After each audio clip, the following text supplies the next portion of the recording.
Welcome, everybody, to 52 Living Ideas. This is the Bucky Inspired series.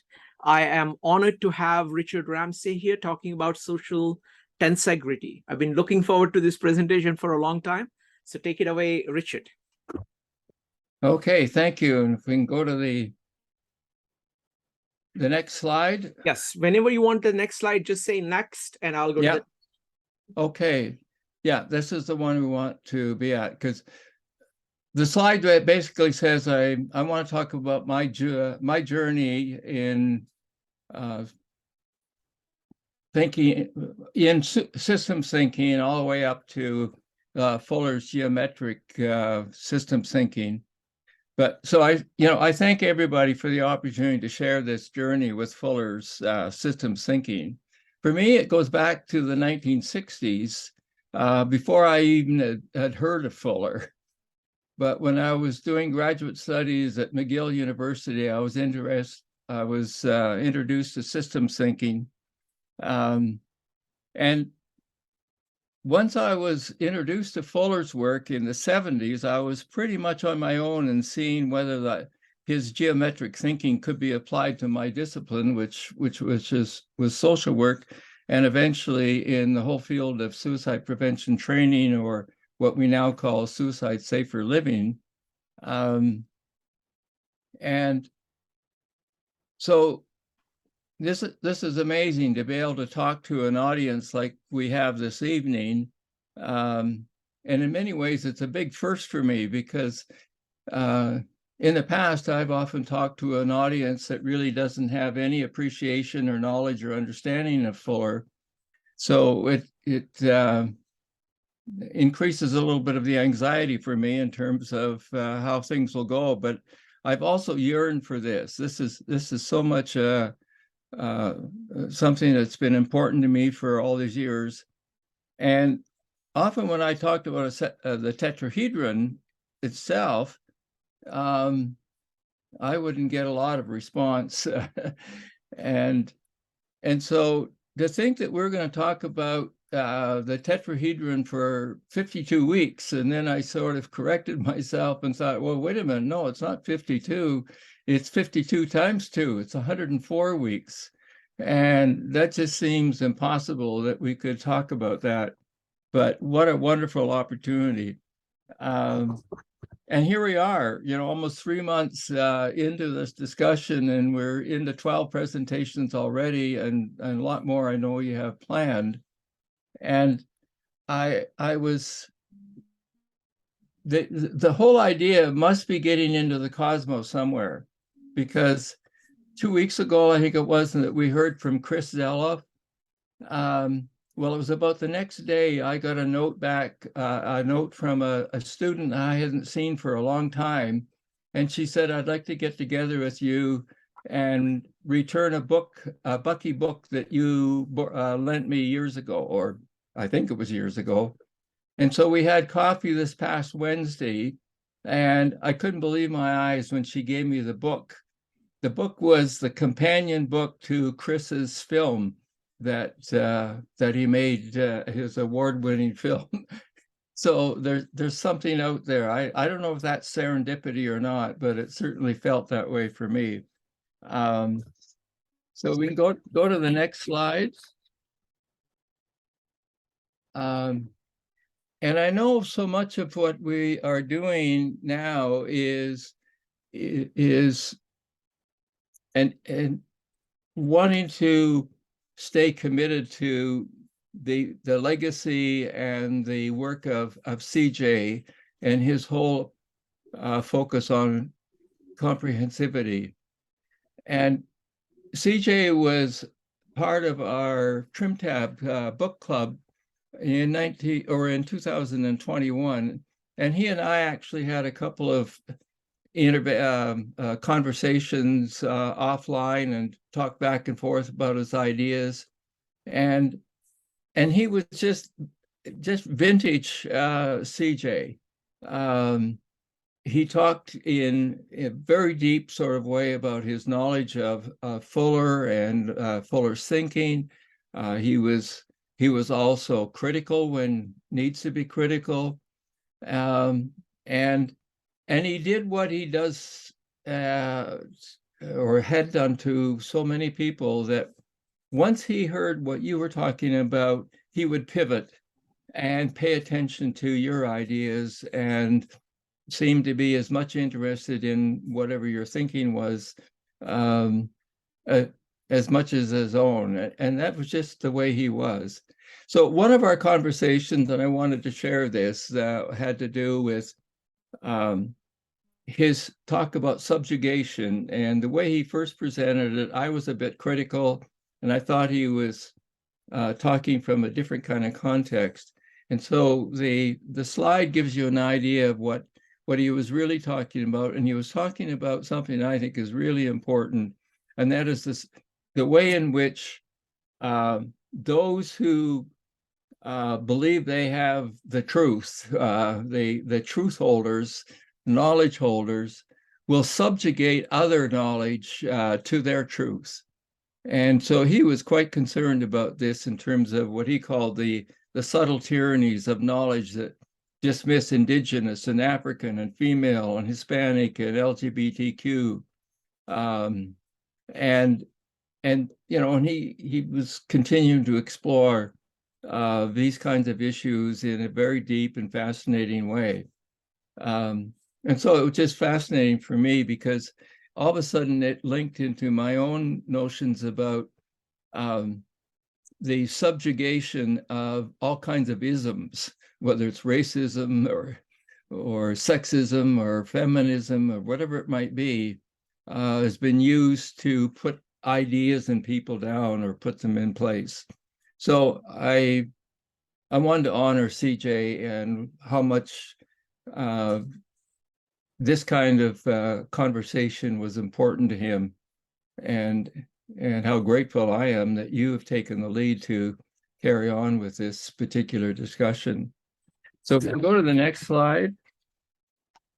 The other thing that was kind of interesting for me was that Lionel Wahlberger on the Trim Tab book club group introduced the GPT chat sort of developments several months ago, and he was encouraging all of us to take a look at this and see what we thought about it. And so I played around with it for a little bit, and then I thought, well, what the heck? I'm going to ask GPTQ to write something about social tensegrity, since that's what we're talking about tonight. And you'll see on this slide and on another slide some of the things that it came up with. Now, when I tried it on another discipline or another subject matter, I found that what was written is often in a general way quite accurate. But if you know something about the topic and detail, you can easily pick out mistakes, or you can pick out problems with the way in which it's written. And so I'm hoping that, and we can go to the next slide. I'm hoping that at the end of this evening, we can come back to what GPT wrote about social tensegrity and see whether or not they were right on, or whether I was as good as they were, or maybe not as good, or maybe even better. Who knows? So I'm looking forward to that particular kind of discussion later on this evening. We can go to the next slide. And this is where I actually had another slide that I slipped in here. And it comes actually right after this one, but the origins of social tensegrity, and there's often debate about this, especially in the context of Buckminster Fuller and Kenneth Nelson. A lot of the literature tells me that Kenneth was the first to sort of, in a structural way, demonstrate what tensegrity is all about, and that Fuller really was the one who coined the term tensegrity, and he developed it out of the two words, tension and integrity. which is fairly common, new words being made out of other words. And so the references is that, we'll just go back to the tensegrity has grown, and it's been an innovative approach that's been found in these other areas like biology and anatomy and control systems, so forth. But I couldn't find a lot of information on the application of tensegrity in a social context. So that's what I really want to spend my time tonight talking about this. And so if we can go to the next slide, and I'll just pause on that for a minute because there was one that I had slipped in there that I wanted to talk about. And it has to do with a toy or a tool called Tensegrity. And I was introduced to it from the work of a group called Design Science Toys in New York many years ago. They no longer are in business, I guess, but we used the tetrahedron model that they came up with that actually showed the struts and the elastics of a tetrahedron system and how they work together. And they did that in such a way that you could visibly see how compression and tension works together to create a tensegrity kind of system. Now, most of us, as you'll see on this slide, know that or have some familiarity with tensegrity from the point of view of in the physical world, if you want, the things like suspension bridges. And we understand, the columns of a bridge are the compression elements and the cables are the tension elements. And we even know quite a bit about tensegrity in the context of human anatomy and how the bones and ligaments work together. And I think all of us have an appreciation for the fact that we're really dependent on the ligament and muscle systems between bones to make sure that bones don't touch bones. Because I think when they do, we've all had that experience, and that hurts. There's a lot of pain involved when it's bone to bone. But the tensegrity contexts are assumed in many cases now in the physical sciences, but not so much in the social sciences. And that's where they're often missed. And I'm hoping what I have to say tonight speaks to the possibility of more attention being given to the social side of tensegrity as well as some of these other disciplines. We can go to the next slide.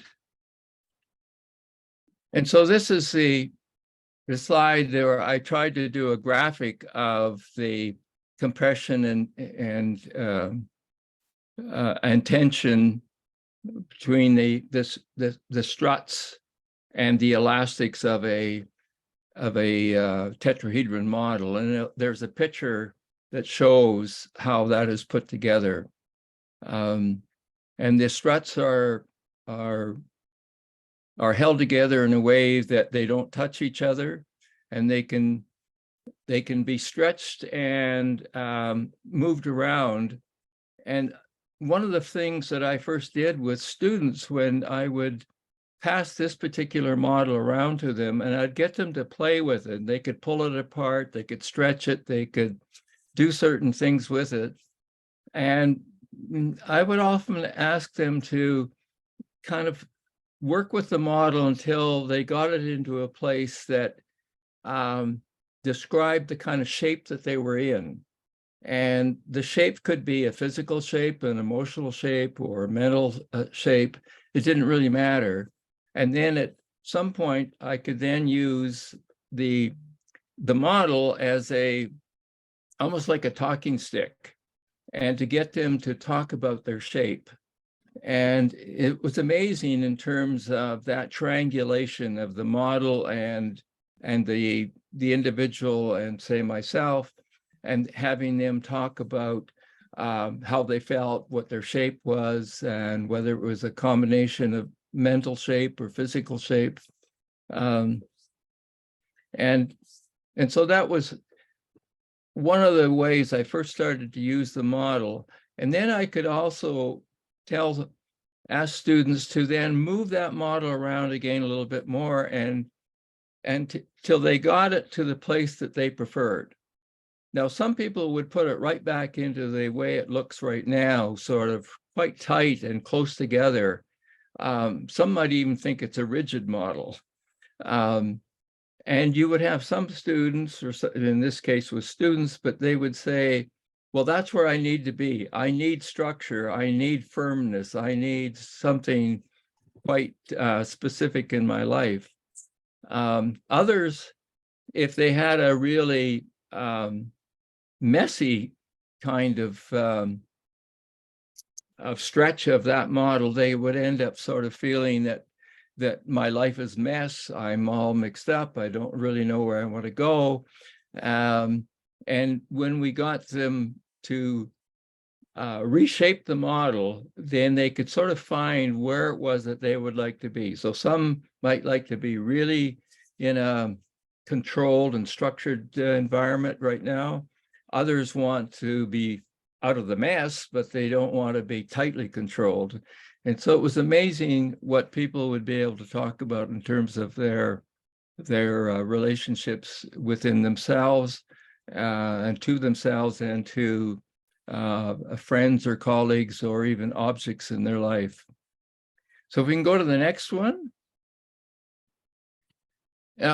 This one, and there may be a fair amount of discussion that will come out of this, but I was trying to put tensegrity and precession in practice, trying to put them together. And I don't know if I'm doing it correctly or not, so I'm looking forward to the kind of feedback that we get into in our discussion. But the tensegrity and precession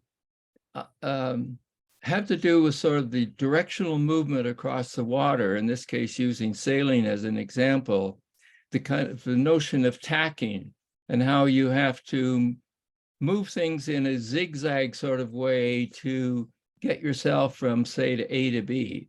And that could be tacking in sailing, it could be traversing in skiing, it could be trying to move a heavy object like a fridge across the kitchen floor, as opposed to not being able to push or pull it, but sometimes when you nudge it from side to side, you can actually get forward motion. And in that way, people are no different. Beyond being forced into compliance, which only yields movement while pressure is applied, there must be a zigzag sort of tacking to achieve forward motion in a lot of human relations. So social tensegrity in that way, in my mind, is the back and forth ebb and flow of tacking relationships, of living towards some objective or goal in our lives.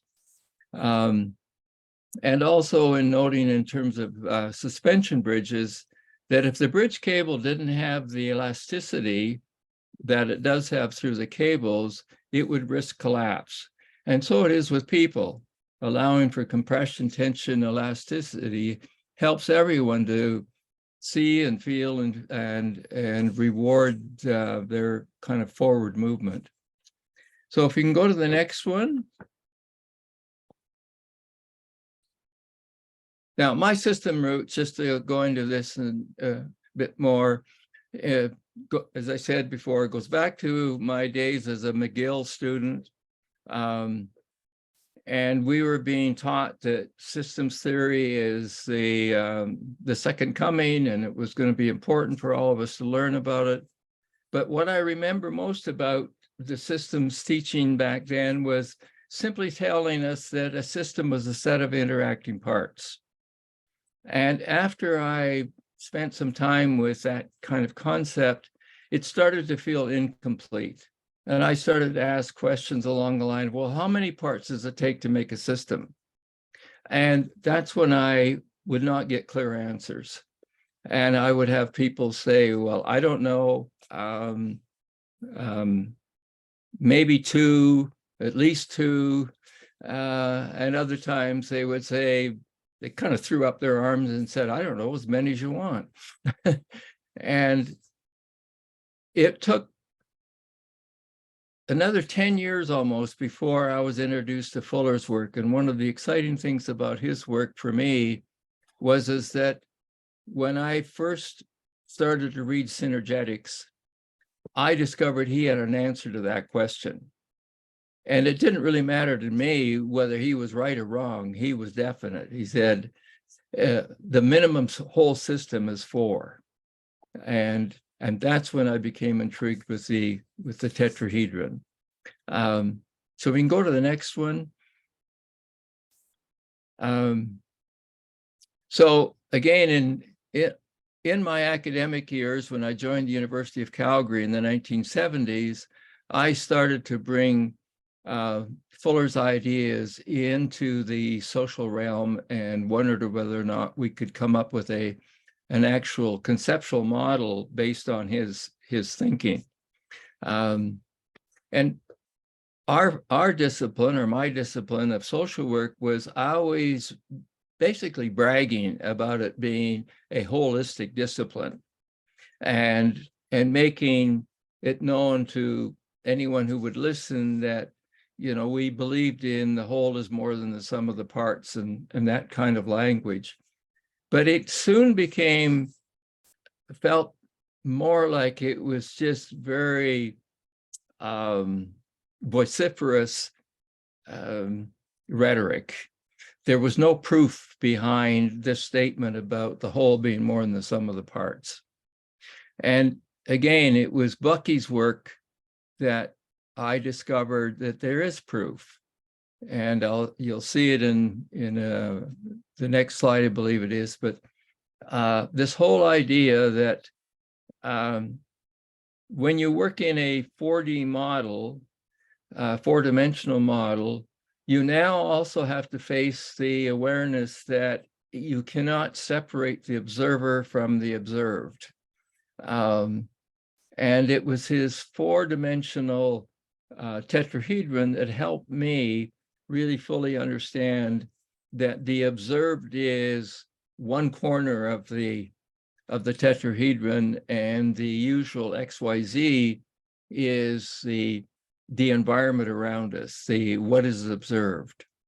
And for those of us who are familiar with Bucky Fuller's Goldilocks and the Three Bears, he made that very clear, that when you see sort of the Trinity does not exist unless the observer is part of the structure or the system. And so he always said, minimally, our social relationships are 4-dimensional. So there's me, the observer, and then there's you in my environment, whoever you is. That makes up the observed and the observer, and you can't really separate them. They coexist just like the yin and the yang. So now this is one where we might have a little bit of a test to see how holistic all of us are, and whether or not our attitude or our mindset about being holistic fits with our actual practice. So here's a grade school sort of exercise for all of us to do, for either on our head or write it down on a piece of paper. So what are the sum of the angles of an equilateral triangle? And if everybody would just put down their answer. Go ahead, folks, you can put it in the chat. And you could put it in the chat. What were some of your answers? How many people were kind of right away put down 180?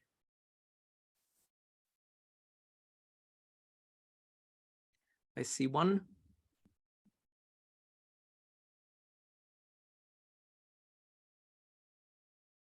Did anybody put down 1,080? Nope. Okay.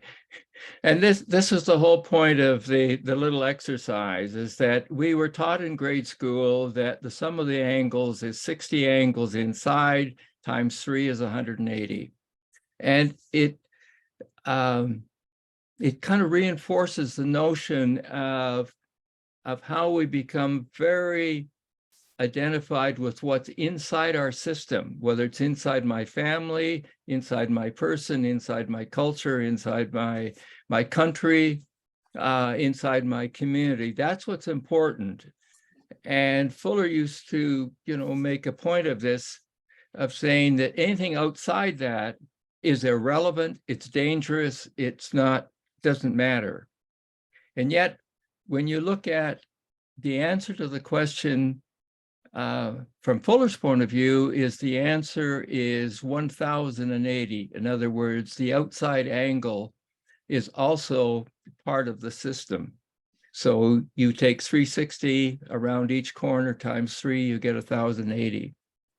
And it was just his way of sort of helping us see whether or not our mindset about holism is actually practiced in the way in which either we've been taught or in the way in which we carry it out without really realizing that maybe we're not as holistic as we think we are.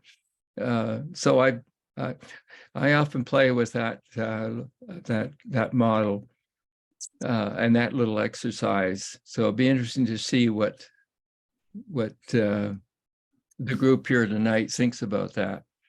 Okay, we can go to the next one. Now, this is the one where I finally found if you want, the mathematical or the geometric sort of proof that the whole is more than the sum of the parts. And those who have worked with the tetrahedron probably know this exercise quite well. But if you take two triangles and you open them up in a certain kind of way and you slide them together, you'll end up with a three-dimensional 4-triangle based tetrahedron.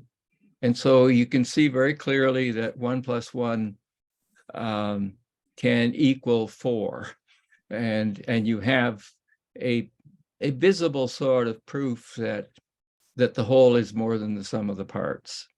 Now, the other thing that's been really intriguing me for quite some time is the formula that is in Synergetics and other books, in terms of how you can determine the number of interrelationships between a known number of corners or nodes. And there's a simple formula, and it really goes n times n minus 1 divided by 2 equals the number of relationships. And what's exciting about that, and just recent sort of developments, is that there's an exponential increase in the number of relationships according to the number of ends you have. So, for example, if we have 4 corners, there's 6 relationships. And you can count them on this graph. Now, what that means is the number of relationships is 50% more than the number of corners or nodes. Now, if you go one more to 5 and you followed this formula, you would end up discovering that the number of interrelationships is 10. And now you see that the number of relationships are twice as many as the nodes. And if you go to 6, you'll find that the answer, the ratio, if you want, is 2.5 times. You go to 7, it'll be 3 times. And all of a sudden you get a real impression of how many interrelationships are going on in our social lives with the addition of just one more part into the various elements that we have to deal with, whether it's within ourselves, whether it's with the number of people that we relate to in a personal way on a daily basis, whether it's the number of institutional systems that we have to relate to during the day, whether it's our workplace, our healthcare system, our educational system, our transportation system, and the number of beliefs or attitudes that guide or govern us. And you can see by using this kind of formula that the complexity of social living becomes quite extensive in a very short sort of order of time. And I think this is something we might be able to have some further discussion on in terms of the complexity of the social lives that we live and why some of us get overwhelmed at times trying to cope with some of the particulars in our lives. We can go to the next one. Now, this was just trying to work out something in terms of the common organizing structure, and for the most part, looking at the tetrahedron in a two-dimensional sort of plane. And so you can see in the middle one, the two-dimensional unfolded view, it's just like taking a tetrahedron and folding the three upright triangles down onto the floor or onto a piece of paper, and you get that basic sort of model. If you look at the one on the left, the three-dimensional top view, it'd be interesting how you perceive it. Some of you may be able to see this right away, and what you see is that middle point looking like it's at the back of a three-dimensional tetrahedron. It's almost like looking through the front face into the back, similar to what Struppi has talked about in his use of the tetrahedron.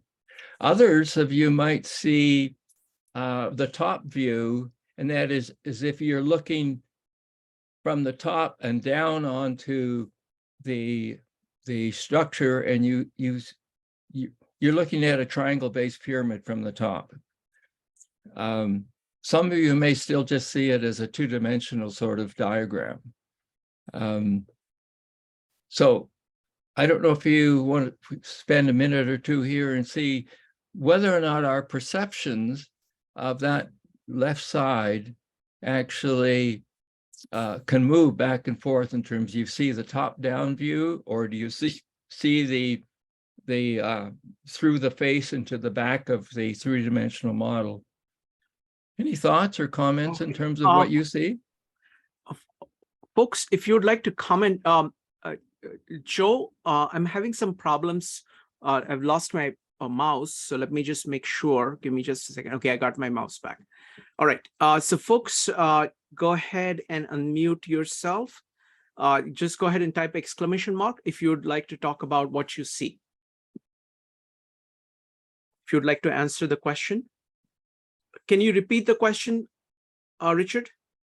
Yeah, I'm just wondering on the left on whether your perception can see it as a top-down view, looking at from the top of a three-dimensional or four-dimensional triangle-based pyramid, or whether you see the midpoint, if you want, as the back end of a looking through the face of the model. Joe, go ahead.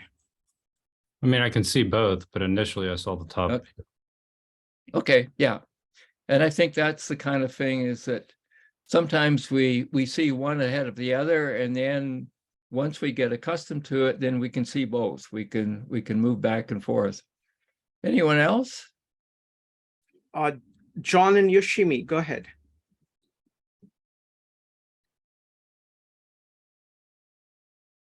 Go ahead and unmute. John and Yoshimi. Yeah, sorry. Yeah, I'm trying to see. You're imagining there is a third way to see it, and that is on an edge. So you're seeing this facing the bottom triangle facing towards you, and the top being an edge going across the top. Yeah. Yeah, that's another way too. Third way of seeing it. And that's a very unusual way of, we don't normally notice that form. Yeah, yeah. Thank you. Okay, and then on the other one, the third or the right-hand side, the multidimensional view is just a way of showing how we can use a fractal kind of equation, a simple equation, to show the unfolding complexity of a system, in this case, the tetrahedral system. So if you take the midpoints of a triangle, any triangle, and connect them, you will see the increasing complexity start to unfold. I've just used one layer of that kind of complexity for the purposes of what I'm going to carry on talking about. But just so you get the idea that, again, what Fuller was talking about is multiplying by dividing. So you divide the triangle edges into their midpoint, connect them, and you'll end up with 4 triangles, and you can just keep on doing that to infinity. Okay, next slide. Give me just a second. Let me go ahead and start it again. Yes. Now, this is trying to bring the minimum whole system into my work in social work or in any kind of human relations work. I ended up with a model that took me quite a long time to figure out, but I ended up with a way in which you could take 3 of the triangles of a 2-dimensional tetrahedron, do at least the 1 layer of multiplying by dividing, and you could get 3 systemic networks, if you want, aligned in a vertical way, and you could end up getting 1 systematic triangle moving in more of a linear way. And so it became 3 systemic components and 1 systematic. And we needed to put that in there. Just a second. I need to restart it. There was an issue. Okay. Just a second. Sorry about this. Occasionally this happens when I have to do some things. Give me a second.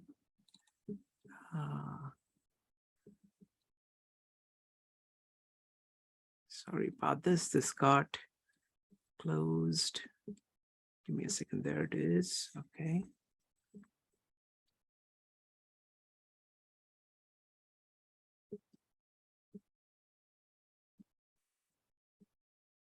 Okay, let me try it again.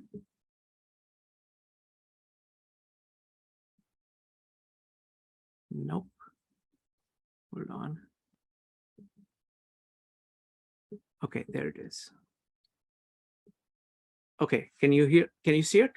Yes. Okay, sorry about that. Go ahead. Okay, we go to the next one.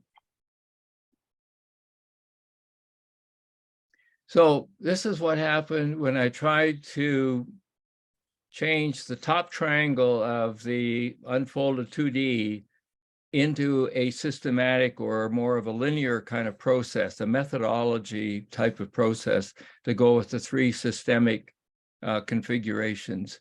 And so what I did was I took the top triangle and I folded either behind or over top of the middle one below it, or I took it from and moved it to one end or the other.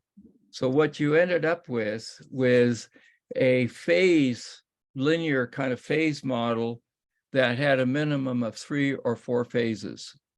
And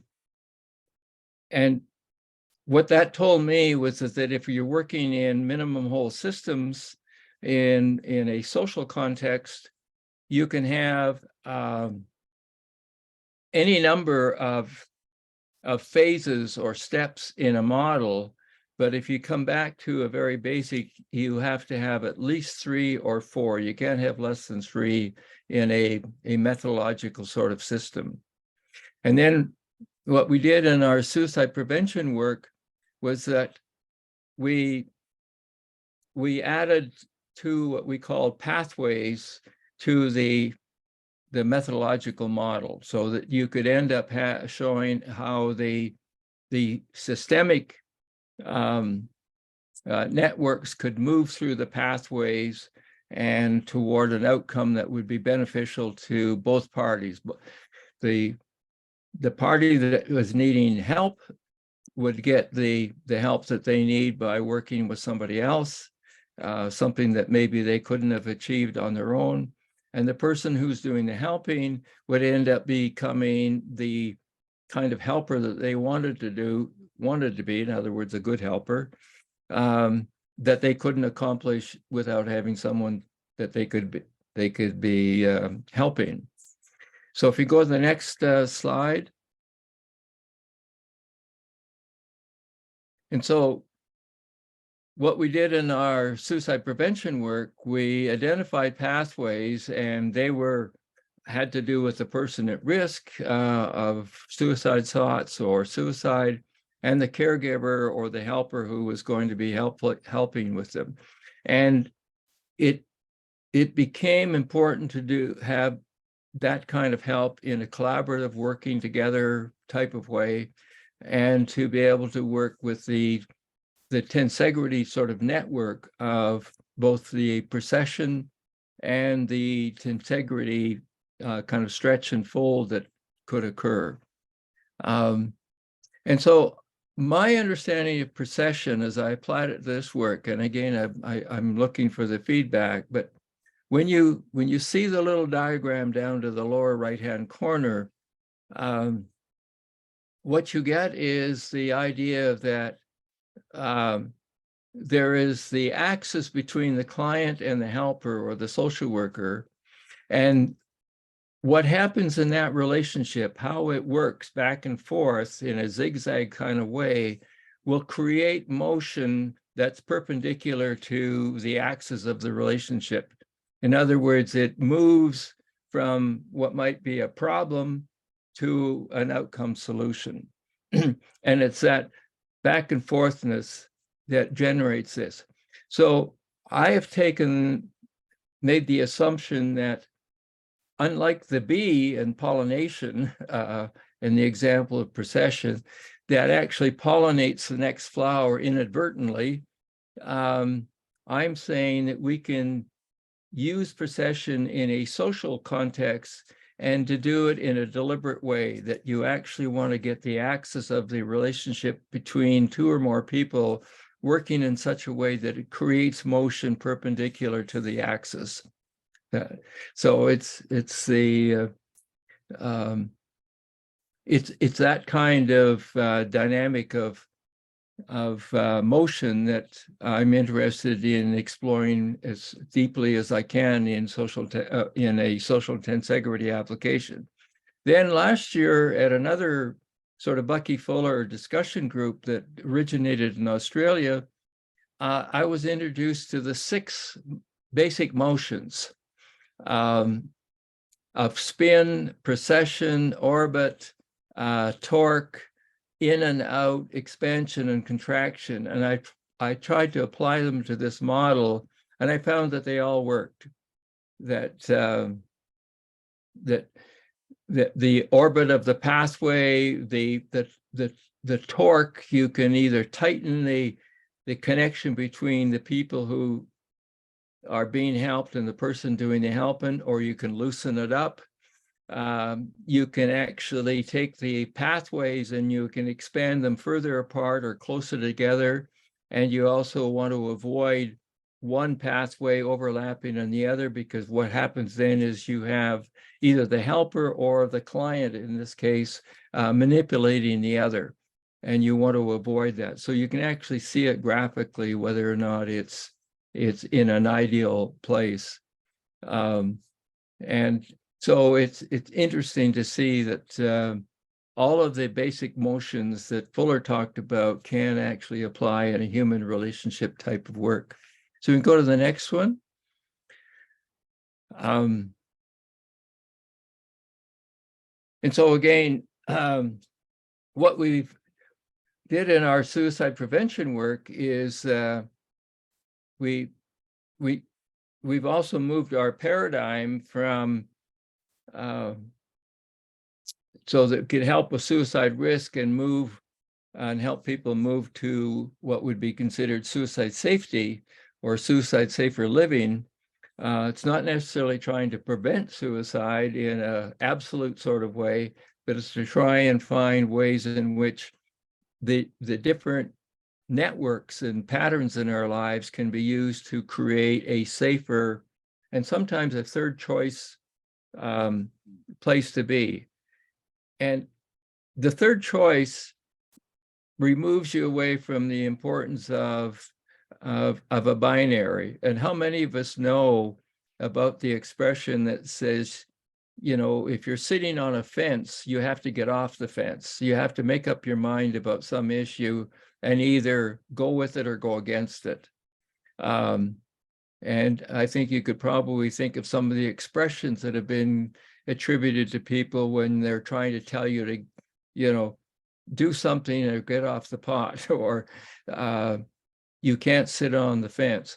Well, we found in our work that the third choice is a safe place, and it allows you time and an opportunity to reflect on whether you do want to go to one side of the binary or the other. And I found an article just recently on the social tensegrity of ambivalence, and it really sort of speaks to the importance of ambivalence being a significant part of our lives and a place that we should sort of honor and not criticize or not sort of put down. And if we do that, we will then see ourselves moving out of the traditional binary kind of notion of how we have to carry out our living and get into something that has a lot more complexity and flexibility in it. So let's move to the next one.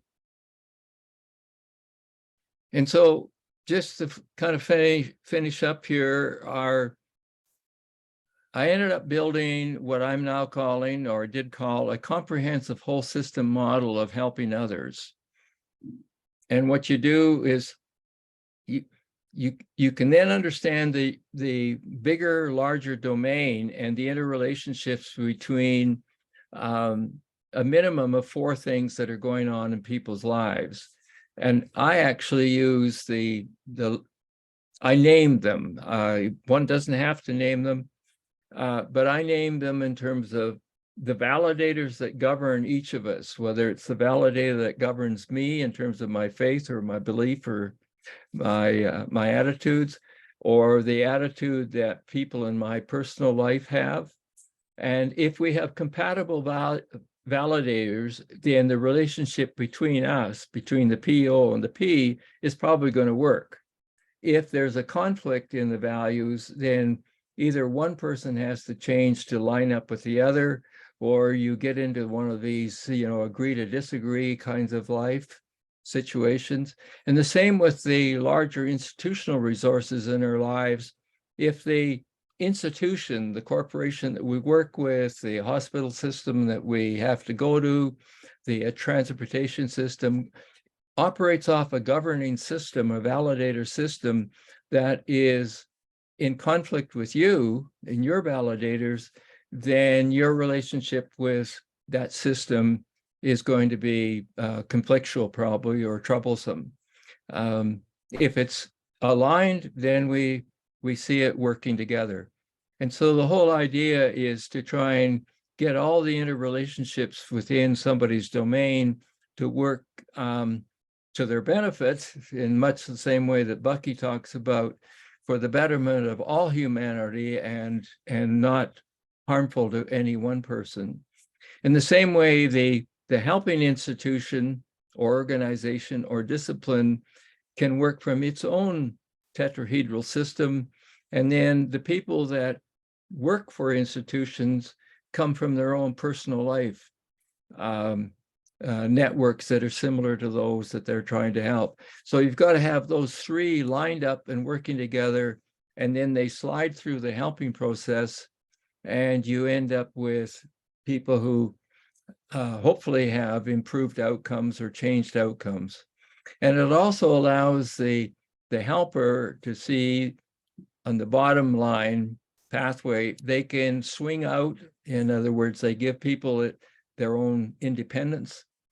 But then they have to recover in such a way that when they meet their new client, they are now meeting them as if they are fresh and in tune with them, and they've drained off the exhaustion or the troublesome feelings of having worked with someone for the last hour, 2 hours, what it might be. And the same way, the pathway that the person that's being helped is on can either lift out of that methodology and never come back again, or they can circle back and come through the process again, much like we often do with our own medical doctors. Let's say we see them once a year, or we see them whenever we have to. And so there is the orbit of being able to come back through some kind of helping system or methodology system. And then one of the things that Fuller talked about, which I always found kind of interesting, that has to do with self and otherness. And his position was is that in order to have a self, in order for me to be me, there has to be awareness. And in order for me to have awareness, there has to be otherness. In other words, there has to be you.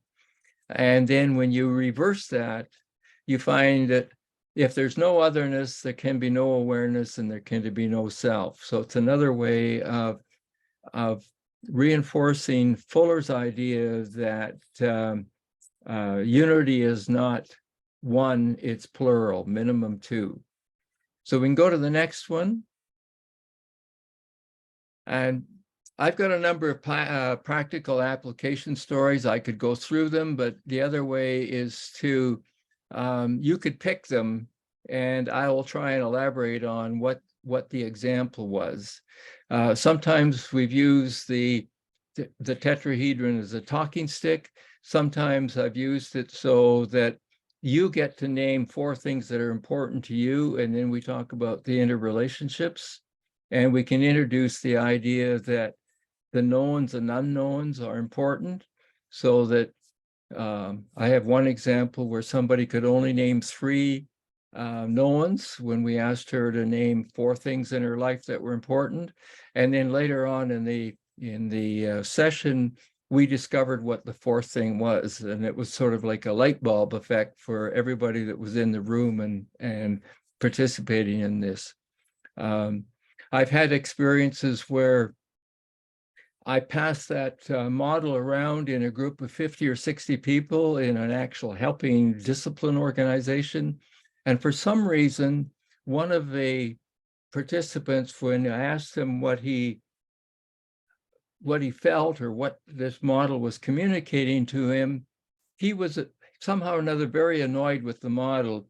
And he said, "I hate this model." And he threw it on the floor and he stepped on it in the front of the entire audience. And they were horrified that he was being that disrespectful, if you want, to the presenter. And what the model did was, when he took his foot off, the model popped right back to where it was before. And so it really was a beautiful demonstration of the resilience of the model, but also it really symbolized what any one of us in our social lives can be. If someone steps on us, we can be crushed, but the resilient person will be able to bounce back and be able to carry on. So I can I can go through these one by one, but I think it might be kind of fun if you pick 1 or 2 of them, and then I'll try and explain what that was really all about.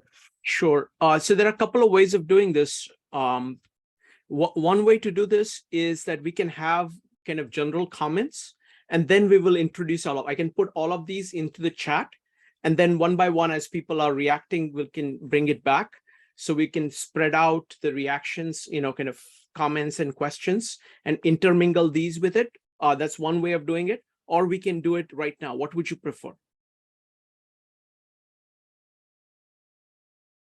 Do you have a preference, Richard? No, I don't. Okay. Well, I guess I do. I guess what I would like is if people will pick one that they're kind of interested in, and then I'll try and Sure. explain what happened. Okay. All right, folks, go ahead and vote for, you can go ahead and just put one that you're interested in, one getting maximum number of votes. Richard will discuss. So we got, let's see. So folks, go ahead and put it in the chat. So practice options, known unknowns, deciding who serves, monitoring use of self, India students, group home, family service, or private practice.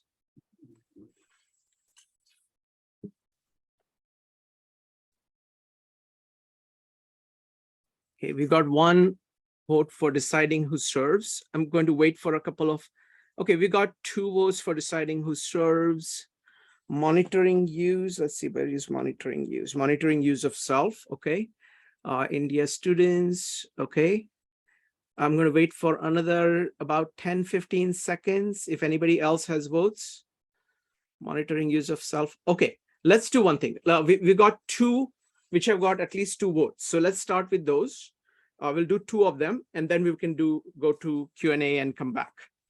So we'll start with monitoring use of self, which now has 3 votes, and then we will go to deciding who serves. Go ahead, Richard, monitoring use of self. Yeah, this one is really an interesting one. I worked with a group of, I worked with students, and we would film role play helping situations. And of course, in social work, one of the important things is for people to be non-judgmental, for people to pay attention to the concerns of other people and not get caught up in their own personal sort of values. Well, in this particular case, we filmed an intervention, and at a particular point in time, the social work student, who was a very good student, turned on the client and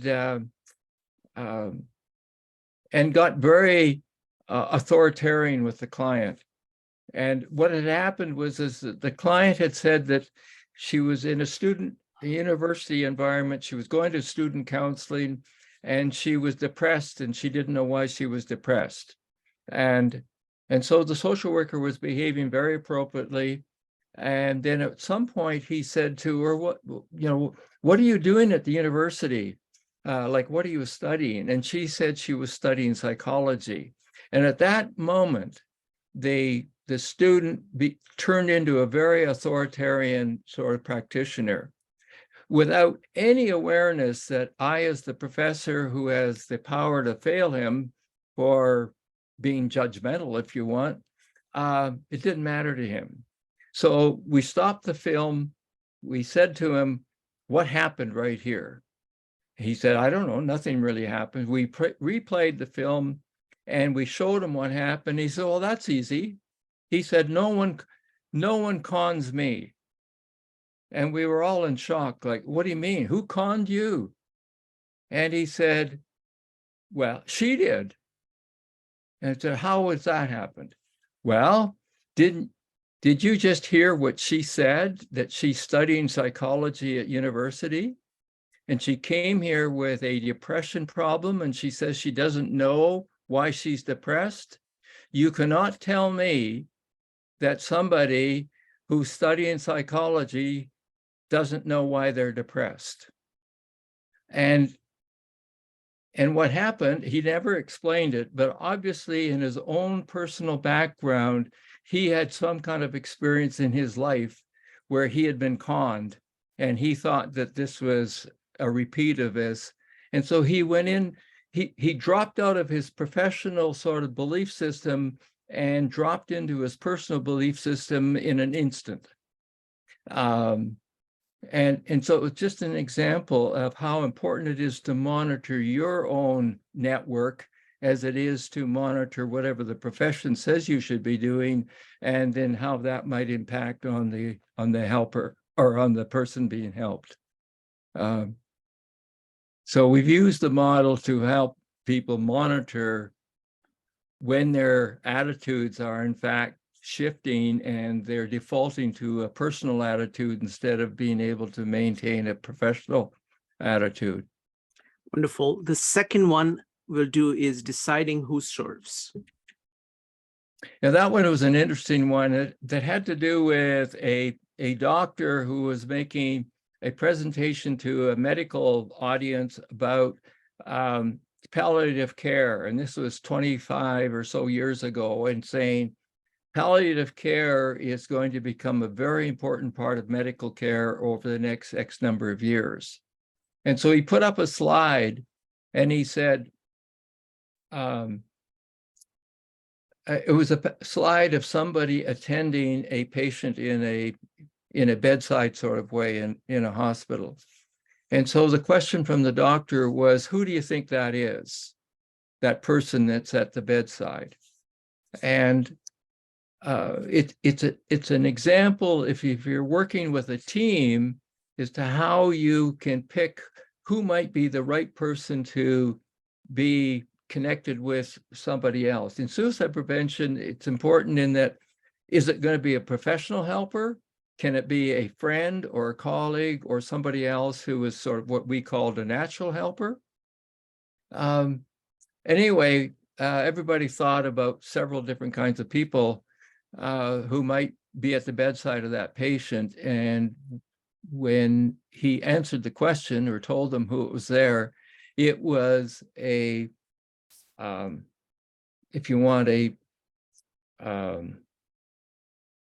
volunteer or a non-medical aid person who happened to get to know the patient. And he said, in our work now, we will find the right match. So it might be a professional person that does it. It might be somebody who knows them as a family friend or a relative or that sort of thing. And so it was lining up who's going to become an important action system within your overall professional care system. And we use the model to help sort of demonstrate that you don't always have to have the professional doing the direct service work. You can do it through others, and they can be the provide guidance and assistance, but they're not the direct provider. Wonderful. Richard, can we go into questions now? It's about more than an hour, so I want to give chance for people to ask questions. So folks, first let's do questions. No comments right now. Let's just take all the questions and then we will do comments. Go ahead and type an exclamation mark if you have questions for Richard. We'll start with Joe. Joe, go ahead.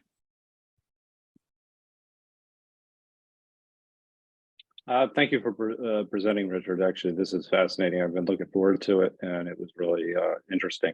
So I want to come back to the slide that you had where it was essentially the problem outcome, the domain practice of help, and the person and the helper slide, where you said there could be conflict, where there could be either agreement to disagree, right, or disagreement, or so. What is the conflict in values, essentially, that exists, and that they can't reconcile those differences, and that's the problem. Essentially, they can't agree on from more of a principle perspective, I should say.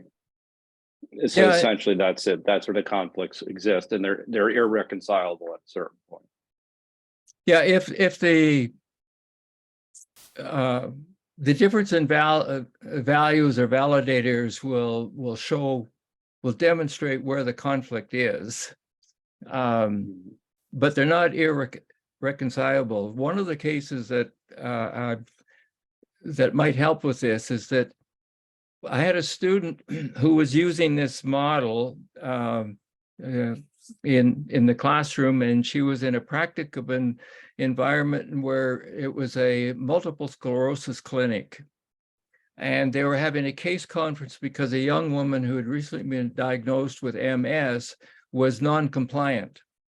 And so the health team was gathered around the board table trying to figure out how we're going to make this person become a compliant patient.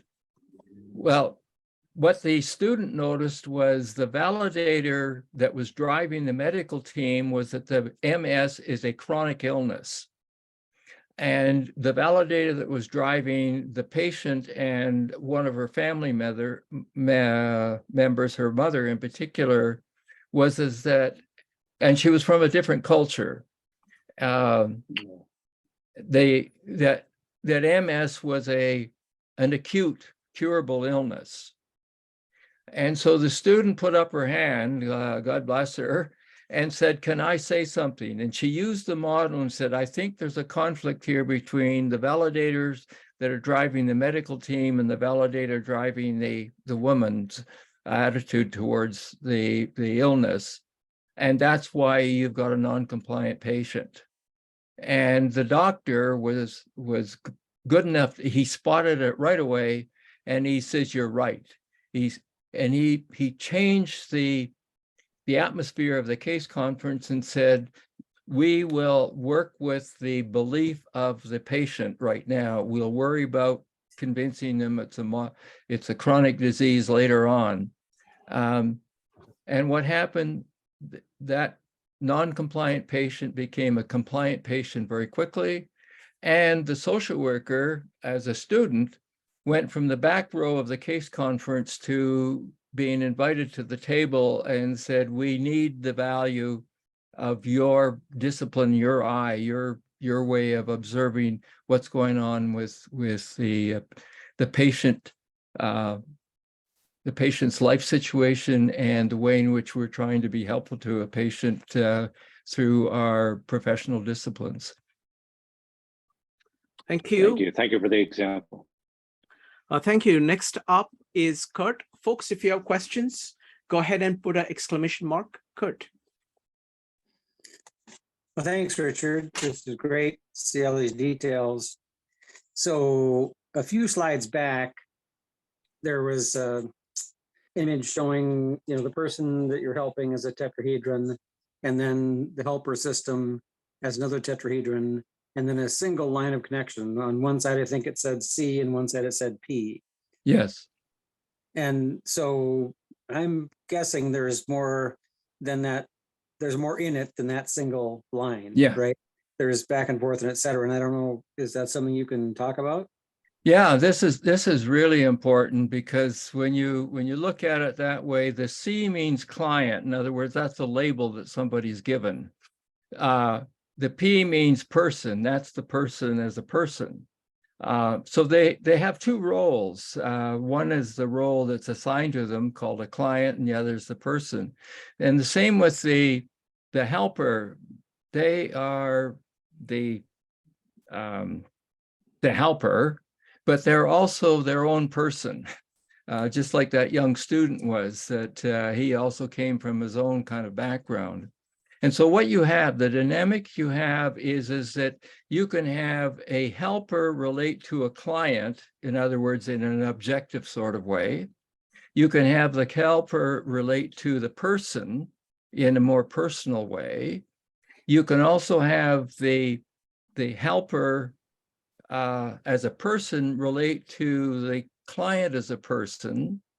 And that can be a very problem relationship, and because what you end up having is people sometimes get into a personal relationship and they hide behind the veil of a professional relationship. And of course, most helping disciplines will say there's, that's verboten. You can't do that. And so when you're working with a in using the model, you're actually always helping the individual say, where are you? Are you working professional to client? Are you working from person to client? Are you working from person to person? And the other thing that really is interesting is that when somebody comes to a helping person and wants to get good care and they get it, then they sometimes say, well, I've never had this kind of care from somebody before. And so what they really want is that person to then become like a friend. In other words, instead of being a resource, like a professional resource, they want them to become like a personal friend. Let's go for coffee. Let's do this. And sometimes the helping disciplines have put in rules about what you can or you can't do. What this model does is allows the freedom of the helper to better understand those different combinations of relationships and do their own monitoring and do their own policing and get help from a supervisor at times, but they're not governed by hard and fast rules about things that you can or you can't do. Thank you. Thank you, Richard. Let's go to next up is Chad, followed by Maritza. Chad asks, how can we make headway when people who claim, with people who claim ignorance as a means to avoid responsibility? Go ahead, Richard. Yeah, I'm just looking at the question in the chat too, in terms of the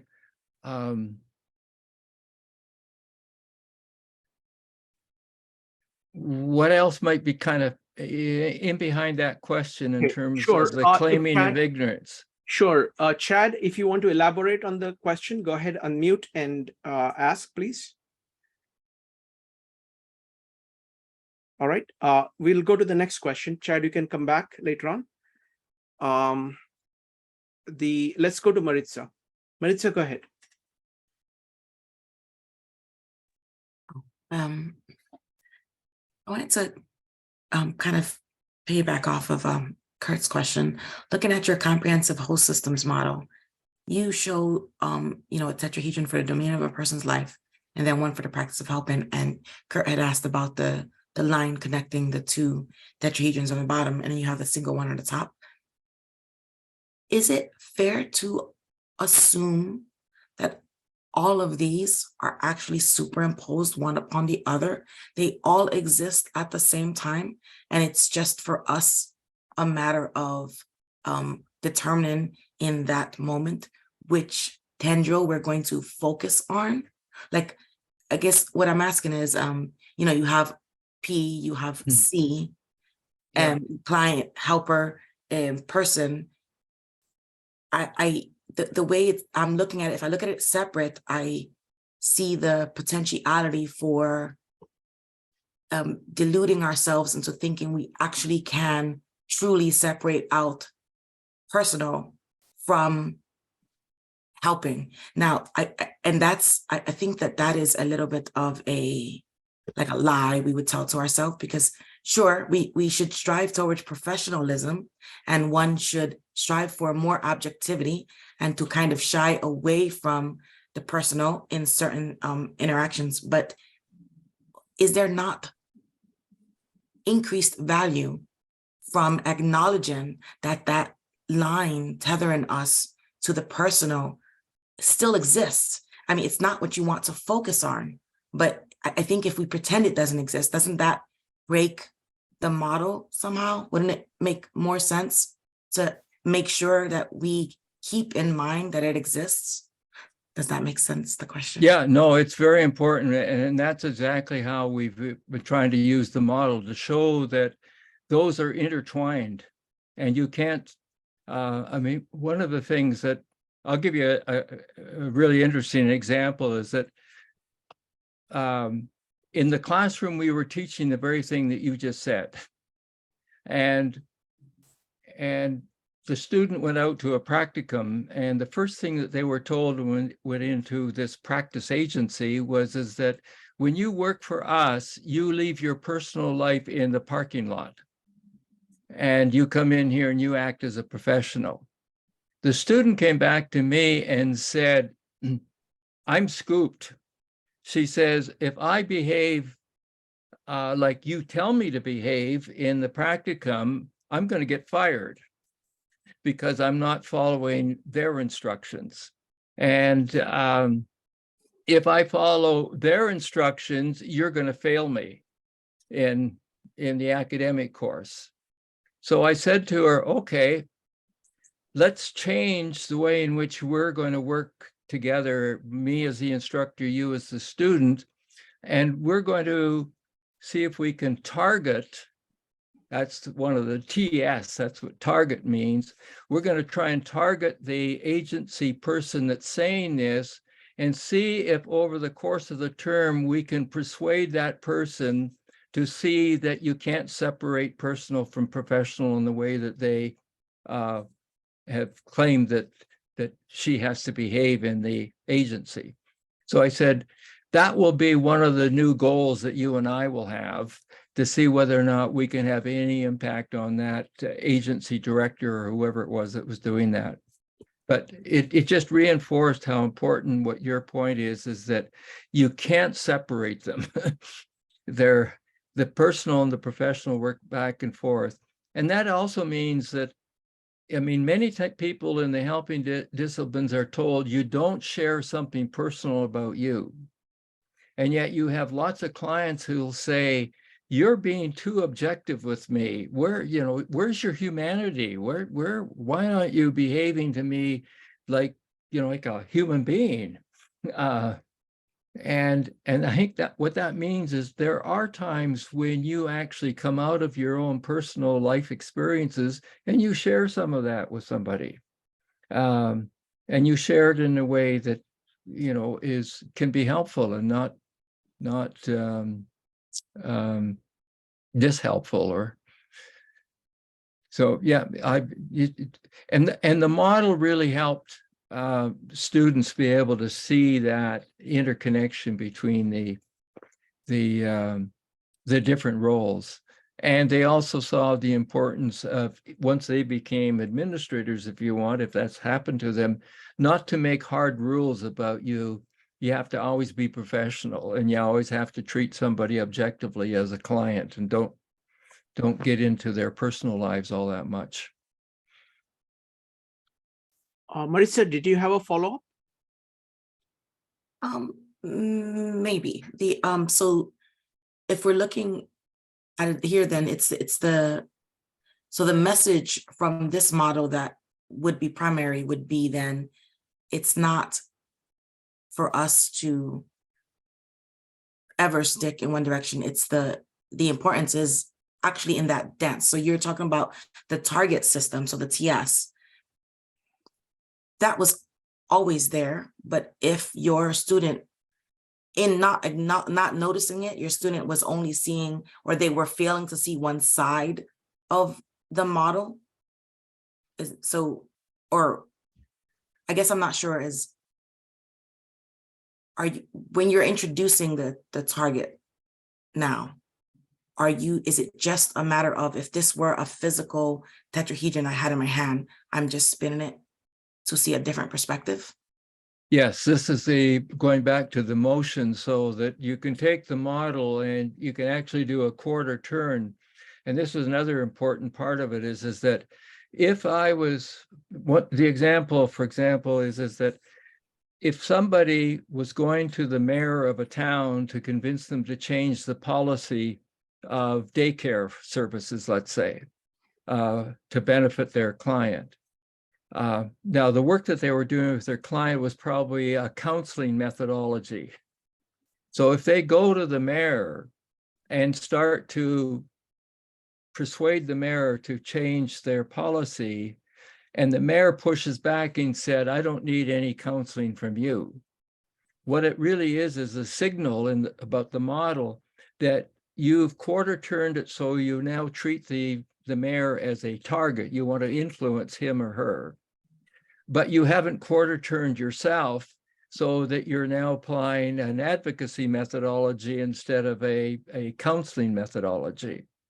And so instead of being thrown out of the mayor's office and coming back and telling your supervisor, and you won't do it again, you'll behave differently next time, the model allows you to troubleshoot the difficulty right on the spot and make that quarter turn in your head and line up with the mayor now with a more appropriate advocacy kind of methodology.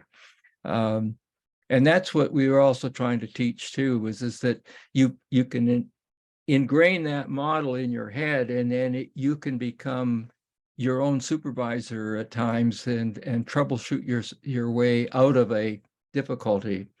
That's why I was excited more recently to find out how all these other 6 motions can apply in terms of the orbit, the spin, the torque. They all fit in there. The other thing that I think is important too is that most of us, when we think of working in a helper-helping relationship, we think of the one relationship. But when you look at the network, the model, you see 6 relationships in behind the person. You see 6 relationships that the helping organization has to deal with, and you see 6 relationships that are part of the person's life. And that's just minimum. But minimum says instead of one relationship, you now have 6 times 3 is 18 that you have to be able to watch and monitor and decide, how to work back and forth, when you should spin, when you should orbit, when you should torque, when you should, and that for me also answered the question many students gave me. He said, why should I go to university for 4 years to learn to be a social worker when my great Aunt Mary was the best social worker in town? She didn't take any university education. When we got into this kind of modeling and showing them how this kind of tetrahedral sort of whole system modeling works, then it became much clearer to them as to why they needed to spend 4 years in university to learn some of these things. Thank you. Next up is going to be Kurt, followed by Paul. Kurt. All right. Well, thanks, Richard. I'm still on that line. Like Maritza. Okay. So what I'm hearing is it's dynamic, it changes. And I guess kind of what I was getting at is it's not a one-way thing, right? One Right. could assume, in some old version of the world, you're, pouring knowledge into a student's head across that line. But in fact, it's a dynamic thing. In fact, it's probably a tensegrity, right? There's Yes. some amount of compression. And so anyway, there's just a lot of complexity in that connection. Yeah, each of the corners or the areas are sort of compression elements, and the lines between or the relationships are the tension elements. You raise another important point in terms of including the tensional part in a helping kind of system or a social relationship system, social tensegrity system. When you look at tensegrity from a physical point of view, you can see the columns and the cables of a suspension bridge. When you look at it from an anatomical point of view, you can see the bones and the ligaments. But when you look at it from a social context, you can see the compression elements, the yous and the me's, the people involved, but you can't see the relationships. They're invisible. And so one of the things that we had to try and teach, and again, I use the model all the time for this, is to teach students to understand that their eye will drift to what it can see. And so if the mind says that I am non-judgmental, but the eye will drift over to one side or the other. And since I can see a pair in front of me right now, John and Yoshimi, you can see a helper can slide over and decide that he doesn't like bearded people, but he likes people who have their hair tied up in little buns. And he will then behave, or she will behave in a biased way, either for or against whatever their preference is. If I confronted them on it, they would say, "Oh, no, I'm being non-judgmental here." But you can end up helping them understand that the reason that you're probably not non-judgmental now is because the eye will shift over to what it can see, And we have to train you to be able to keep your eye on what you can't see. And that's the relationship between those two. And that's the important thing, not whether one looks better or worse than what you would like to see. And so that was another reason that I was able to try and say to students, this is why you have to spend some time in learning so that you can keep your eye on something that it normally can't see. And relationships between people are no-seeums.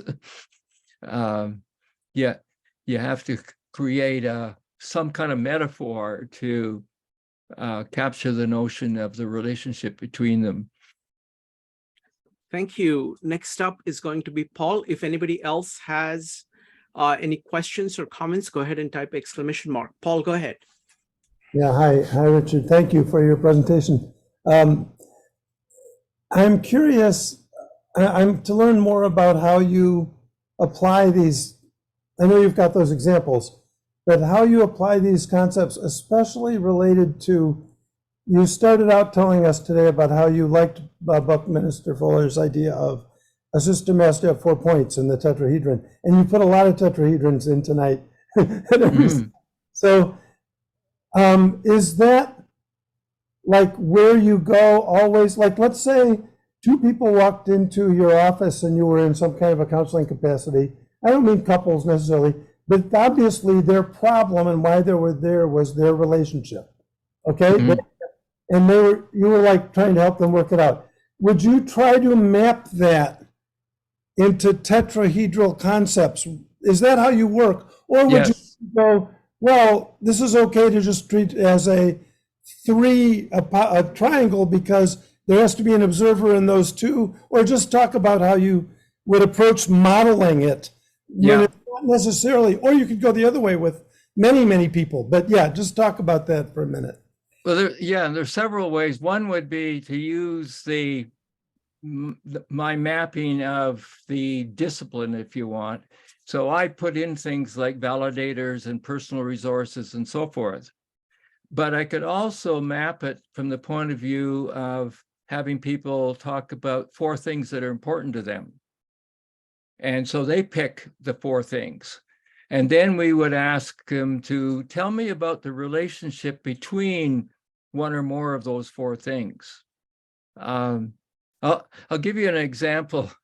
It was one that I probably shouldn't have tried, and I might be in deep trouble if I tried it today. But I wanted to show how important it was to ask relationship questions instead of compression questions. In other words, instead of asking, what do you believe? And, or what are you like? Or what's your partner like, etc. I wanted people to ask, what's the relationship like between you and so-and-so? So anyway, I did a small test. I asked the student, who happened to be a young woman in my class, and I said, I'm going to try a bit of an experiment and see whether I can prove my point. So she said she would do that. So we started the interview, and I said, tell me about your sex life.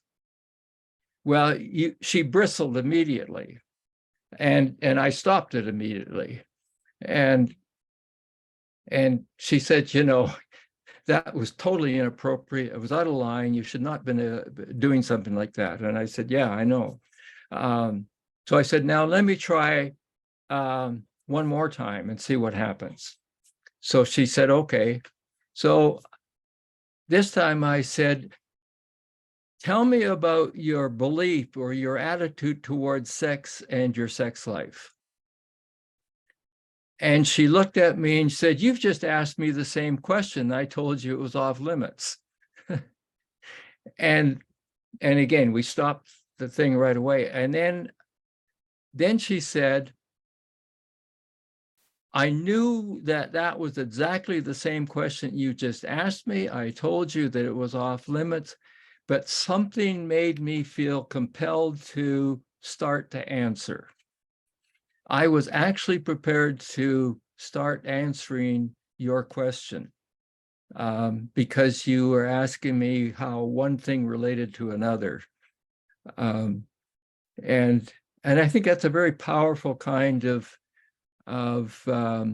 learning, to keep the emphasis on the relationship between something or another. And we had another one with, just to give you an example of naming 4 things. I had a young male youth who was in a detention center. He was in a closed unit, and I was able to demonstrate to the staff how this model worked. And so we just had the tetrahedron model. I asked the young boy to name 4 things that were important to him, and he named his mother, his school, himself, and he named anger. And that was the first time I'd heard somebody actually name an emotion. So I said to him, you know, what's the relationship between your anger and your mother? And he said, that's why I'm here, because I got angry at my mother and I hit her, or I did something that I shouldn't do. And then I said, well, what's the relationship between your anger and your school? And he says, basically the same reason. I'm a hothead and I would get out of control and I get suspended from school, but I want to learn. I want to get an education. And so we went through quite a lot of this in about 10 minutes. And we got quite a big picture of his life. So I turned it back to the staff after he had left and said, so, you know, what do you think? And they said, well, he didn't tell you anything more than what we already know about him. And then they paused and they said, but it took us 3 months to get that information. You got it in 10 minutes, and he doesn't talk to strangers. And we had another one where we had teenage boys who were going to counseling at a family agency, and they don't talk. Boys won't talk. So they were doing a little bit of an evaluation to find out, well, why won't boys talk to a counselor? And so my student used the model, and again, he was just getting these people to name 4 things that might be important and so forth. Well, he came back to me after he tried this 1 or 2 times, and he said, the one boy who absolutely refused to talk, he turned into a motor mouth in 5 minutes. And so the power of this tetrahedron sort of model, whether you're using it as a talking stick or whether you use it in some other way, has been fascinating.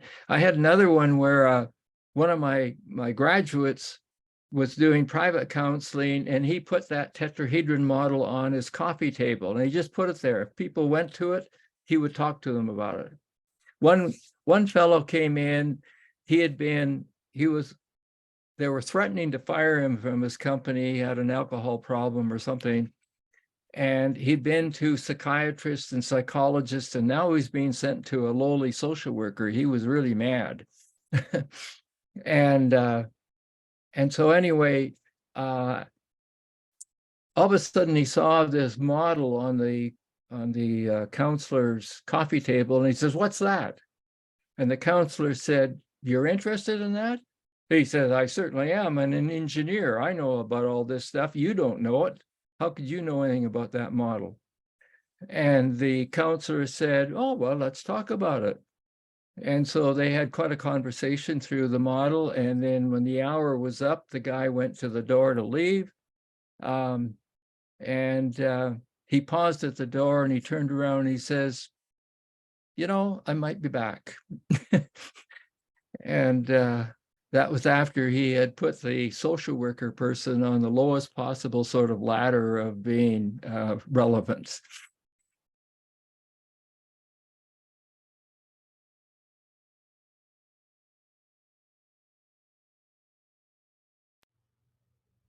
You're muted.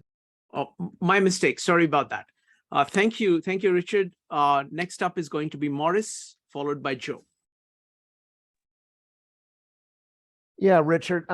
So there might not be a question in this. It might be more for clarification's sake. So you know that I'm going through a graduate program in psychology. Right. And my favorite classes, absolute favorite classes, are the family systems courses. Right. So going back to what you were saying about and this is I may be narrowing this down very tightly. Don't focus on the thing, focus on the relationship. It's easy for the eye to go to the thing, keep the focus on the relationship. So that seems to be essentially what you're required to do if you're working within a family systems model. Is that correct? Yeah, it is. But because the principles of tensegrity probably aren't being taught, so the difference between compression and tension, and why tension is important, just like ligaments or muscles or cables are important. So the default position of the teacher is probably focused on compression things. But here's another one that's kind of interesting for me. In family systems literature, the idea of triangulating is a negative. It speaks to the idea that it's a 2 against 1 kind of configuration. And that always troubled me, because if a triangle is stable, why would we negativize it? And so what I did with the model was really interesting, because you can take that tensegrity model and you can pull it down in such a way that the 6 structs all line like a straight line. And so it's like you take the top one and you pull it down to one side or the other, so it actually represents the notion of 2 against 1. And then I started to play with the word. So what is the emotion if somebody is ganging up on you? It's a 2 against 1. What do you feel? How do you feel? Well, people they feel suffocated. They feel overwhelmed. Some feel that they're being strangulated. And that's when I can say, yeah, play with the word, strangulation. Now, how many people, when you ask them what it feels like to be ganged up on, are going to come up with the emotion of triangulation? Against how many would come up possibly with the emotion of I felt strangulated. And so I think the family systems people have got it all wrong in terms of using triangulation as a negative in human relations work. Yes, it's interesting, having studied Bucky first and the importance of triangle, and then all of a sudden going into this model and seeing how it's positioned as a negative. Yes, it's very complicated, and it's very confusing. Yeah, and you run the risk of my student that went to a practicum and was told that you leave your personal life in the Exactly. No, so if you told them that their family systems literature was nuts, you run the risk of them saying, well, then you're not for us. Yeah. It's fascinating. That's all I have to say about it. It's all fascinating stuff. Thank you. Next up is Joe. Thank you for that question, actually, Maurice, because I think that actually may have provided some clarification on what I was going to ask. I was going to ask for another example that is analogous to the suicide risk example that you gave. And I see where you have the suicide intervention moved to a, social work paradigm. And I think that that would probably go to the same thing that Maurice was just kind of talking to, and correct me if I'm wrong in my thinking about this, and that where the intervention was actually focused on the thing, whereas actually the relationship with the social worker is actually more of a tensegrity kind of approach to the way the relationship would work. So this is kind of how you're building your models. You're kind of moving from one of these kind of how should I say, I don't know, restrictive, very restrictive approaches to it's not flexible, to something with the right tension between the actor and the counselor. Yeah, it really takes you away from being compression centered to becoming tension centered, but not at the expense of the other. I mean, you've got to have both. And I mean, again, one of the things in terms of the model, the tetrahedron model, I spent 6 months in India at an institute, college university, and I was invited to another institute to talk about community development. And I thought, oh my God, how can you ask a Westerner like me to come and talk to Easterner or Indian people about community development? So anyway, I went to the college. I did my usual thing of I passed this tetrahedron model around and I said, what does it communicate to you, etc. And many of them said, they got into it and it said something to them. Some said, I don't know, it looks like some colored sticks and some elastics. Anyway, there was a group of boys, young men, students at one table. They're all in little table formats of 6 or so. And these guys were obstructionists. So they started to try and rip this model apart. And they couldn't pull it apart, but they got it into a pretty messy place. And they were making fun of it. And I finally said, well, what does it communicate to you? And because the model I had red painted dowels, he looked at it. He's on the spot now. He's got to come up with some kind of answer. And he said, well, it's a dangerous model. I said, really? I've never heard that one before. Why is it dangerous? And then he thought and he said, oh, well, red is dangerous. So that's why it's a dangerous model. So now I felt the dynamic of he's challenging me. So I turned him in and I put my policeman's hat on, or my authoritarian hat, and I pointed my finger at him. I said to him and the boys at the table, I says, now you put that back the way you found it. And they tried to, and they couldn't do it. They didn't know the trick that I knew, how you could put it back together.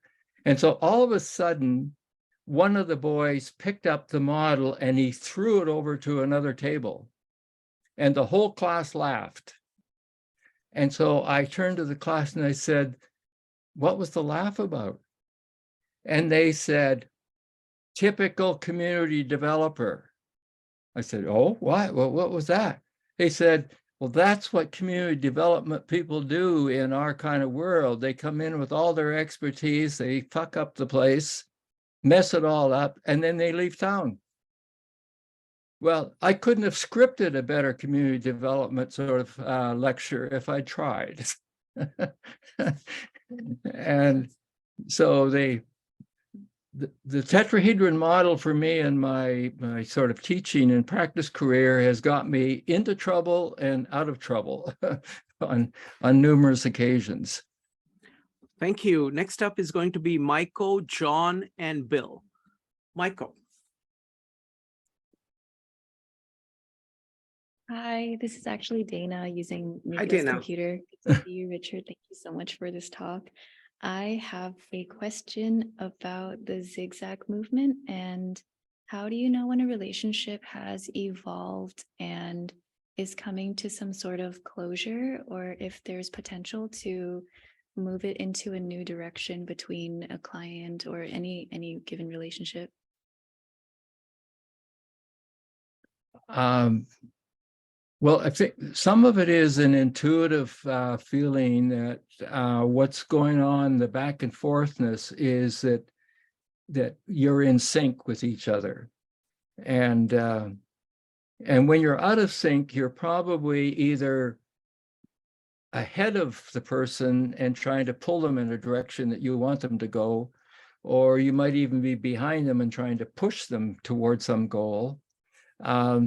Or you're behind them in the sense that they're ready to talk seriously about something that matters to them, their story, and you're scared to, you're frightened, you're not sure. And so in one case, if you sense that you're out of sync, then in some cases you have to come back and get in line with the person, or sometimes you have to catch up to them and get in line with them and do something that might be hard for you. So it's that feeling of being in sync from you as the helper, if you were the helper, and from you as the person that's being helped, to be able to say, I feel I'm in line with you, I'm in sync with you. That's when you know that the zigzag back and forth of you hearing and listening to their story, and they are hearing and respecting your guidance, if you want, as a helper, are working collaboratively, rather than the expert being the person that knows better and is basically telling you what you should do. Because that's sort of how I'd want to answer that to start with. Thank you. Do you have a follow-up, Dana, or shall we go ahead? Go ahead. Okay. Thank you. Next up is going to be, go ahead, Dana, you were saying something. Okay. Oh, sorry, there must be some kind of lag. Okay, no problem. I just had curiosities around the relationship between a helper and the one being helped, when you're carrying a sense, or when you're helping them create a sense of internal agency for their own healing. Mm-hmm. And I just have, I wonder what that looks like when someone would know that they're at a place where they're okay, and you as a helper will need to step back and sort of remove yourself from that equation, so that you're not in a sense of authority. Right. I think in using the model as an example, it would be when they are in tune with all of the aspects of their model, their domain. And then the helper becomes more of a guide or a facilitator, someone to bounce things back and forth with. And it's not so much the helper's model, if you want, that's driving the way in which somebody is expected to be helpful. It also, on the pathway, you begin to get the feeling that the person is on the upswing, and they're ready to, if you want, fly on their own, and the helper is willing to go on the downswing and let go. So that's one of the ways the model can work, because you can talk to both the person and the helper and say, where are you on the model? And they will be able to perhaps identify that. But you've also put yourself, or put your finger on a very important question that I've dealt with in crisis intervention. And crisis intervention is often when somebody is removed or takes themselves out of a very assaultive experience, a violence experience, domestic or otherwise. And they go to a shelter, a place that's going to be safe and helpful. But one of the things that happens out of my knowledge of chaos theory is where, if you're in a central control situation, in other words, the abuser gives you no flexibility and you make one wrong move and you're in trouble, you go over to a helping institution, shelter, and they put you into a regime. You got to get up at a certain time in the morning, you got to have breakfast, you got to go to the counselor, you got to do this, you got to do that. And for some people, they feel, well, wait a minute, that seems awfully close to what I was trying to get away from. And so some people will say, I'm leaving because I'd rather work with a devil I know than some devil that I don't know. And so what we've learned in chaos theory is that if you can take people through a particular experience and at certain bifurcations or decision points, you can say that the decision you probably made, given the context that you were in, was the right decision for that moment. And you can go through all kinds of decision steps. And so at the end, instead of having the expert say to the person, you're not at fault for any of this, it's not your fault, it allows the person to take whatever ownership they want to take, and it allows them to decide whether they were at fault or whether they want to own some part of it for whatever reasons. And that's when, again, you know that the counselor is not still acting as the expert and knows better about your life than you know about your life yourself. I wish more people would use the knowledge and the principles of chaos theory to be helpful in the kind of situations that you just described, is to know when somebody has got their own agency, they've got their own voice, and they can work with their own network of relationships in terms of their own belief system, their personal life situation, and the institutional or societal resources in their life.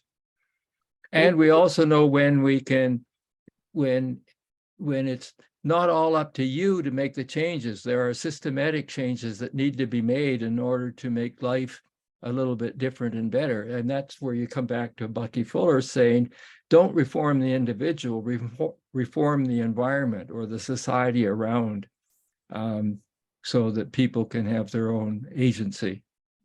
Thank you. Next up is John and Yoshimi. Go ahead. Richard, that was absolutely mind-blowing. So thank you very much, because it's just the application to, it's made me think of, we've been working with tetrahedron for 20 some odd years, but it's really helped to crystallize the even deeper power of the tetrahedron. And I'm going to have to put my thoughts into your model, but how I see the excitement is how I see it. I mean, our passion right now is helping people shift mindsets about their relationship with nature, about our relationship with nature, our relationship with each other, and all of us in relationship with nature in terms of what we're doing to the planet. So that's all I want to say. It's going to be fabulous tonight when we take what you've shared with us today and apply it to our passion is about shifting mindsets. So thank you so much. I just wanted to also add a little bit about the zigzag. So I'm a sailor, and I've been racing dinghies out here in the bay all my life. And one of the things about zigzagging upwind is that when you understand the environment that you're in, you'll know that there are certain things that it's better to zig first than zag. When to zig and when to zag. For example, in a northeasterly, typically it will follow the sun in the afternoon and clock around to the left. So you want to do your left zig first and your right zig next. So, and I think that can be taken as a metaphor for your zigzag thing where you've got the relationship between the two people. But if you understand the environment that you're in, that the wind, the effect of the wind as well, if you both understand that, you can refine that zigzag to suit the circumstances that you're in. And what I wrote about this, the wind, the sailing is what's the wind doing or not doing? And the zigzagging is the corrections we're making all the time. We need to zig and we need to zag, and we need to understand why we do it and when. Yeah, So wonderful. thanks. Great Thank you. metaphor. Yeah, and you're actually trying to get, from A to B in a so-called straight line, but you're just using the straight line as skiers do. It's the fall line or it's the tracking line, but Yeah. A skier, of course, if you're a downhill skier, you actually come down the fall line as if it was straight down, even though you are zigzagging. If you're a Sunday skier, then you take the widest possible traverse in order to get down that challenging mountain. And it depends. Like I've always said, crisis workers like to be downhill skiers. They want to, they're willing to take all kinds of chances and risk falling or risk messing up. But you have to, because you have no time to sort of think through a number of different alternatives. You have to just go for it. Yeah. Wonderful. Thank you. Folks, last chance for questions. It's going to be Bill followed by Joe. Bill. Thanks. Richard, my question is about how social tensegrity, as you understand it, defines the two central concepts of compression on one hand and tension on the other hand. Now, I just want to state briefly what puzzles me about your use of compression and tension in your talk, in order to illuminate what I'm asking you to define more clearly. So you gave examples from like a single human body, such as ligaments, tendons, things like this. But what I'm more interested in is in the context of a relationship between two people. If you could state some synonyms of the word compression and maybe a definition of the word compression in terms of a human relationship between two people. And if you could also state some synonyms of the word tension and maybe a definition of the word tension in the context of a relationship between two people, like not so much as ligaments, like as a metaphor for the relationship, but actual like words that are commonly understood to apply to a relationship, like interpersonal conflict maybe would be one synonym for tension. But I want to turn it over to you for you to give the synonyms of tension and compression and the definitions. Thank you. Well, thank you, because that is important. And in a general sense, I've used compression to refer to the person, you and me, as the compression element, and whatever is going on between you and me as the relationship element. And then we end up in a compression tension kind of connection. And we can be far apart in terms of a particular either knowledge base or attitude base or belief base, or we can be quite close together. And so you can see that the relationship can move back and forth.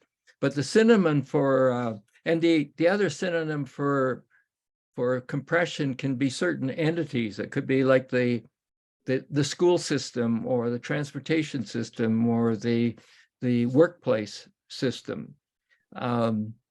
The synonyms for things like relationship can be anything that's interpersonal, interconnection, interrelationship. And just to add to that formula that I was referring to earlier, that when you work out the number of relationships between a known number of compression points, and in a tetrahedron, you can see it's 6 and 4.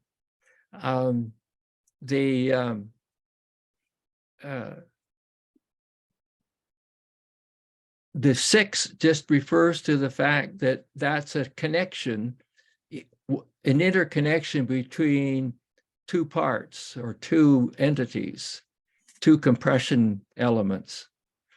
it doesn't take into account that there might be give and take.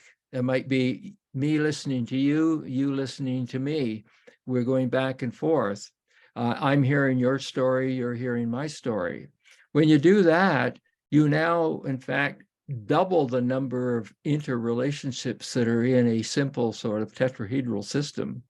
And the complexity of that pattern becomes even more, I don't want to say complicated, but it becomes more complex in terms of paying attention to what you're doing in relation to somebody else and what they're doing in relation to you.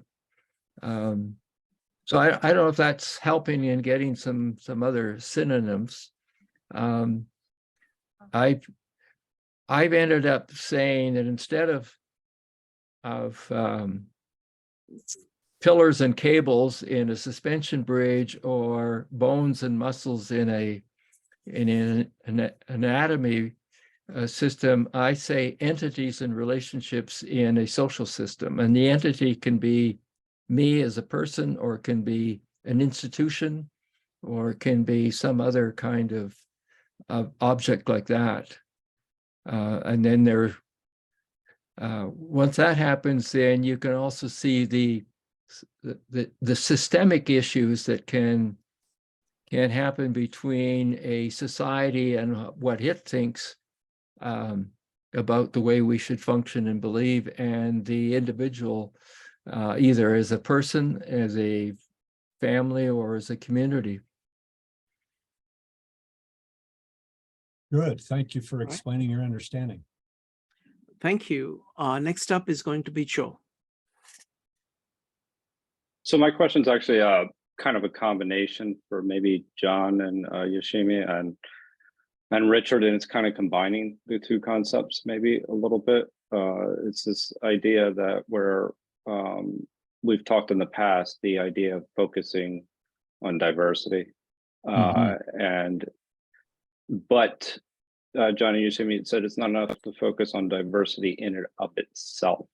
And this comes back to the idea of focusing on a thing, a part, and not the whole, where you also have to focus on the strengths and weaknesses of those diversities within that framework, so that then you look at the synergetic, and it's kind of the interdependencies within the relationship, so that also kind of links back to what we're talking about with tensegrity, in the sense that there's actual like a give and take between the individuals, that actually, so that they can interact with each other in a more efficient way. So the relationship is there. It's not just the thing in itself. And I think that that's kind of important to kind of, if I'm understanding how to apply Richard's techniques to John and Yoshimi's framework, if that's an appropriate way of looking at it. Yeah, I think so. I think the big mind change in this for so many of us is to be able to see that the strength of a system is in the tensile strengths, the tensional strengths, and not in the strength of any one entity or combination of entities. It's just like the tensile strength of steel. it's in the tension part. So yeah, that's a huge shift. And in the same way, it's a huge shift to go from what I call pre-modern science, or no, sorry, what I call modern science, which is the machine science, the science of the pre-20th century, against what I call postmodern science, which is the science of the 20th century and into the 21st century. And it has to do with quantums and all that kind of thing. And we've had a mindset over time of looking for the building block of of the universe or the building block of society. And those in quantum work say that as they have searched for this, they have never come close to finding the basic building block.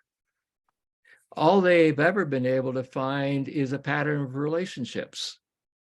And so it's really a monumental shift of going from pre-20th century science, which is still the dominant science, into 20th century science and 21st century science that we're all growing into, and yet it's not, seems to me it's not, the educational system is not catching up as fast as it should.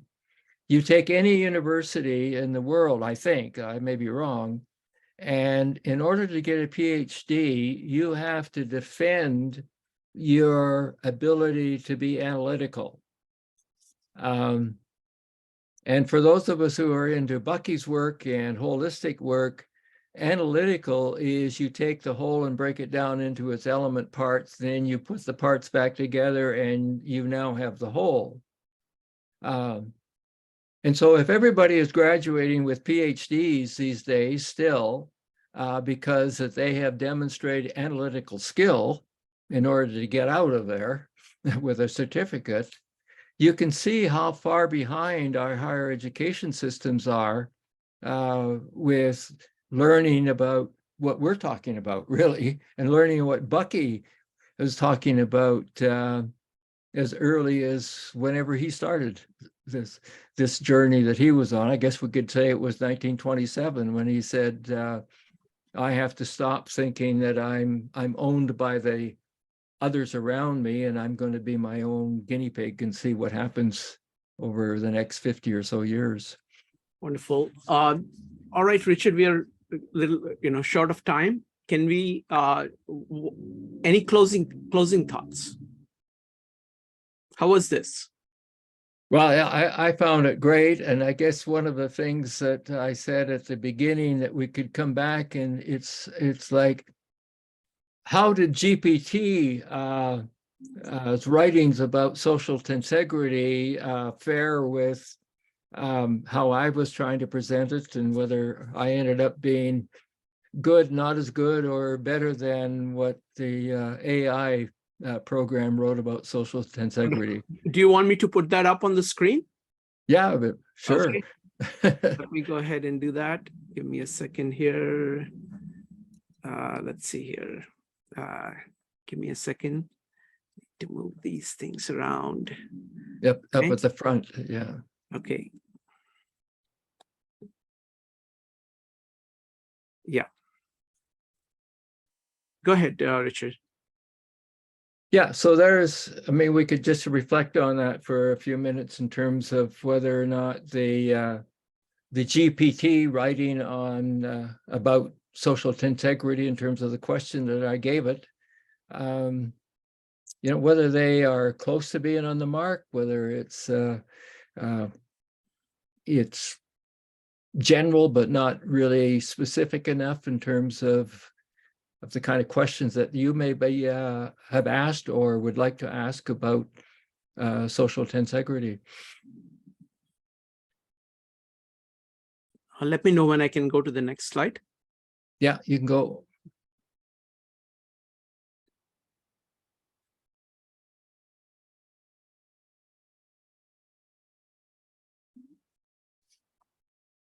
Interesting.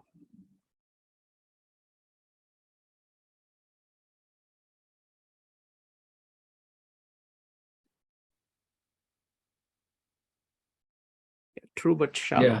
I like Yeah. that. All right, wonderful. All right, folks. So, Richard, thank you so much. Give me just a second. Let me get back to this here. All right, so Richard, thank you so much.